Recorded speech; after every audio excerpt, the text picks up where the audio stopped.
April 23 దేవుని వాగ్దానం. యెహోవా, నేను ఒంటరిగా నుండినను నీవే నన్ను సురక్షితముగా నివసింప చేయుదువు. కీర్తనలు 4:8. మన ప్రభువైన యేసుక్రీస్తు నామములో మీ అందరికీ ఉదయం శుభములు తెలియచేయచ్చు ఉన్నాను. ప్రియులారా, దేవుని మహాకృపలో మనము మరొక నూతన దినాన్ని చూచే ధన్యత ప్రభు మనకు అనుగ్రహించి ఉన్నారు. అందును బట్టి దేవునికి నేను కృతజ్ఞతాస్తుతులు చెల్లిస్తూ ఉన్నాను. మనము ప్రభు యొక్క చిత్తములో ఆశీర్వాదకరమైన దీవెనలు పొందుకోవడానికి దేవుడు ఆయన దీవెన వర్షములను మన మీద కురిపించేవాడు. ప్రభు ఇచ్చే వాగ్దానాలన్నీ మనలను ఆశీర్వాదం వైపు నడిపిస్తాయి అనే విషయాన్ని మనం ఎన్నడూ మర్చిపోకూడదు. ప్రభు చేసేటువంటి ఆ ఉన్నతమైనటువంటి దీవెనలు, నేను ఒంటరిగా ఉండిన నీవే నన్ను సురక్షితంగా నివసింపచేయుదువు అనే నమ్మకంలో నుండి పుడుతుంది. ఇక్కడ కీర్తనకారుడు దేవుడు ఇచ్చేటువంటి వాగ్దానాలను పరిపూర్ణంగా నమ్మి తన విశ్వాసాన్ని ప్రకటిస్తూ ఉన్నాడు.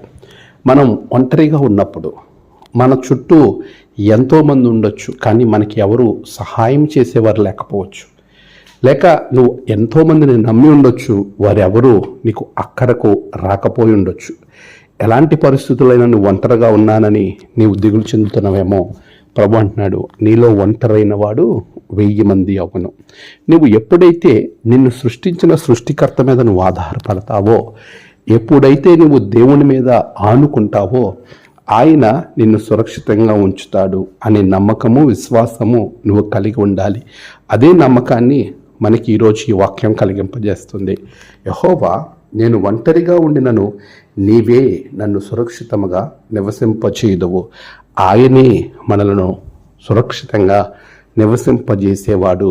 ఈ వాగ్దానాన్ని నువ్వు నమ్మినట్లయితే నీ జీవితంలో నువ్వు స్వతంత్రించుకుంటావు. అట్టి కృపా భాగ్యములు ప్రభు నీకు అనుగ్రహించునుగాక. ఆమేన్. ప్రార్థన. సర్వశక్తిమంతుడా, గొప్ప దేవ, నా చుట్టూ ఎంతమంది ఉన్నా నేను ఒంటరిగా ఉన్నాను అని బాధపడే నీ బిడ్డల జీవితంలో ఈ నేటి వాగ్దానం ఆశీర్వాదాన్ని, నిరీక్షణను, ప్రభు గొప్ప విశ్వాసాన్ని కలిగిస్తుందని నమ్ముతూ ఉన్నాను. బిడ్డలను దీవించండి, ఆశీర్వదించండి. ఈరోజు వారు ఏ పనులైతే తలపెడుతూ ఉన్నారో వాటి నెలను గొప్ప జయములో నింపండి. అపవాది నుండి తప్పించండి, నీ రక్షణలో నింపండి. మీరే మహిమ, ఘనత, ప్రభావాలు పొందుకొనమని ప్రార్థిస్తున్నాను. నేడు జన్మదినము, వివాహ దినము, ఆయా విశేష దినములు జరుపుకుంటున్న బిడ్డలను బహుగా దీవించండి. తమ ప్రియులు కోల్పోయిన వారి కుటుంబాలలో నెమ్మది దయచేయండి. ఈ దినదీనులతో నింపమని యేసు నామమున ప్రార్థించి వేడుకొంచున్నాం తండ్రి. ఆమేన్. తండ్రి, కుమార, పరిశుద్ధాత్మ త్రియేక దేవుని దీవెన మీకు తోడుగా ఉండి నడిపించునుగాక. ఆమేన్.